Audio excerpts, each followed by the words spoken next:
এক প্রসূতি মৃত্যুকে কেন্দ্র করে চিকিৎসার গাফিলতির অভিযোগে পরিজনদের বিক্ষোভে উত্তেজনা ছড়ালো মালদার মেডিকেল কলেজে ও হাসপাতাল চত্বরে। জানা গিয়েছে, মালদার ইংরেজ বাজারের 52 বিঘার বাসিন্দা অনিমা কুমার গত রবিবার প্রসব যন্ত্রণা নিয়ে মালদা মেডিকেল কলেজের মাতৃমা বিভাগে ভর্তি হন। সেদিন রাতে এক কন্যা সন্তানের জন্ম দেন তিনি। তবে সন্তান প্রসবের পর পরিবারের কাউকে না জানিয়েই সোমবার রাত্রে ফের ওই মহিলার অস্ত্রোপচার করা হয়। দ্বিতীয়বার অস্ত্রোপচারের পরই ওই রোগীকে ভেন্টিলেশনে দিয়ে দেওয়া হয়। হাসপাতাল কর্তৃপক্ষের চাহিদা মতো রক্তেরও যোগান দেওয়া হয়। এরপরেই শুক্রবার ওই প্রসূতির মৃত্যু হয়েছে বলে জানানো হয় হাসপাতাল কর্তৃপক্ষের তরফে। এই ঘটনায় চিকিৎসায় গাফিলতির অভিযোগ এনে মেডিকেল কলেজের মাতৃমা বিভাগের সামনে বিক্ষোভ দেখাতে থাকে মৃত রোগীর আত্মীয় পরিজনেরা। গোটা ঘটনার বিহিত চেয়ে কর্তৃপক্ষের কাছে দাবি জানিয়েছে বিক্ষুব্ধ পরিজনেরা। অন্যদিকে এই হাসপাতালের অব্যবস্থা নিয়ে সরব হয়েছে অন্যান্য রোগীর পরিজনেরা।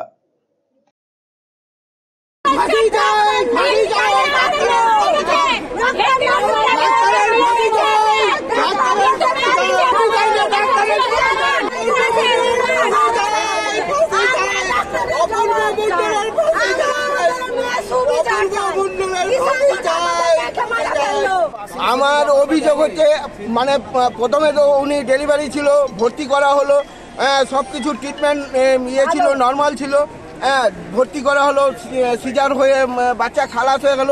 তার 1-1.5 ঘন্টা কি 2 ঘন্টা পরে আবার ডবল ওটিতে ঢোকায়। কি কারণে ঢুকিয়েছে তা জানি না, এবং ডাক্তার মানে ওইখানে আমাদের কোনো লোক ছিল না এবং কোনো কিছু জানানো হয়নি। এই দিয়ে তারপরে গিয়ে ওনারা বলা হয়েছে, তো ওনারা আবার স্বীকার করেছে যে আমাদের ভুল, একটা ট্রিটমেন্ট হয়ে গেছে, কিছু করার নাই। এইবার 60 প্যাকেট রক্ত লেগেছে। 60 প্যাকেট রক্ত কেন লাগলো, এবং এই ডাক্তার যে ভুল করেছে, একটা মা গেল কিন্তু আর দ্বিতীয় মা যেন না যায়, এই ডাক্তারের আমরা ফাঁসি চাই। ডক্টরের গাফিলতি ছাড়া কিছু নয়। এদিকে হতে পারে এটা রং ট্রিটমেন্ট। ডক্টর সেটা পরবর্তীতে জানতে পেরেছেন যে রং ট্রিটমেন্টে হয়েছে। পুনরায় তিনি চেষ্টা করেছেন সেটাকে সার্জারি করার। তিনি সার্জারি করেছেন, সেখানে 60 প্যাকেট এক্সট্রা রক্ত লেগেছে। কিন্তু 60 প্যাকেট রক্ত লাগলো কেন তার জন্য জবাবদিহি করতে পারেনি, কিন্তু পেশেন্টের গার্জেনকে এখনো জবাবদিহি করতে পারেনি 60 প্যাকেট রক্ত লাগলো কেন। তো সেটা ডক্টর ভালো জানেন 60 প্যাকেট রক্ত লাগলো কেন। এছাড়াও এই হাসপাতালে যাবতীয় অনেক সমস্যা রয়েছে। কালকে আমার ছেলে অ্যাডমিট হয়েছে, এখানে অ্যাডমিট করার পরে যাই হোক বাচ্চাকে চ্যানেল করার সময় বাচ্চা কান্নাকাটি করেছে, সেটাও কোনো সমস্যা নয়, কান্নাকাটি করবে।